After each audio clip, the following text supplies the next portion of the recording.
Grand format de cette édition, Bani Hari est une boisson locale très convoitée par les jeûneurs pendant le Ramadan à Tombouctou.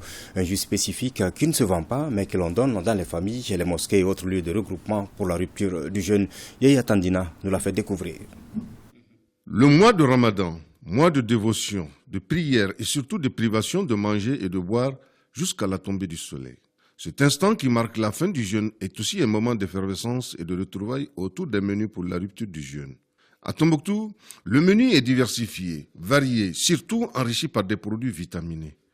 Nous allons ici nous intéresser à une boisson très prisée, le jus du tanin, communément appelé Bani Hari pour certains ou Bana Hari pour d'autres. Qu'importe l'appellation, les deux signifient l'eau pour la santé. Comment obtenir cette recette? La famille Alpha Omal Sissé en prépare depuis belle lurette. Le Bani Hari est une boisson composée de lait, caillé, du tanin, du kimis, du piment et une dose de sel. L'ensemble de ces produits donne des vertus thérapeutiques à ces liquides désirables pendant la rupture. Nous préparons plus de 100 litres tous les jours. C'est destiné aux gens du quartier, les fidèles à la mosquée et certains parents. Cette pratique, nous l'avons héritée de notre maman et nous continuons afin de lui faire parvenir des dividendes de cette action humanitaire.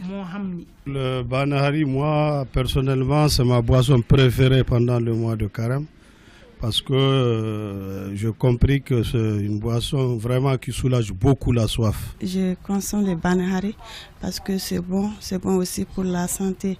De fait qu'on passe toute la journée sans manger.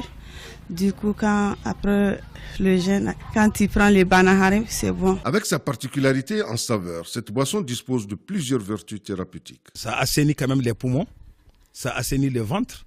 Alors l'intestin aussi, ça dégage les vents qui est dans l'intestin et dans le ventre. En même temps aussi, le tanin aussi, c'est comme un antibiotique. Ça a vraiment un apport vraiment très important dans ce domaine-là. Connu pour ses nombreuses vertus, le Bani Hari, dans une époque pas très lointaine, a été d'un grand apport dans la lutte contre une épidémie dans la région. Au moment où il y avait même le choléra, le docteur de Pinet a dit, en attendant l'arrivée des vaccins, il a utilisé le Bani Hari pour mettre fin au choléra, pour anéantir le choléra. De tradition, la solidarité manifeste de chaque famille se traduit par la préparation d'une quantité suffisante à destination des mosquées, points de prière ou autres lieux de rencontre des jeunes. Cette boisson ne se vend pas. Elle est offerte généreusement et dans toutes les grandes familles.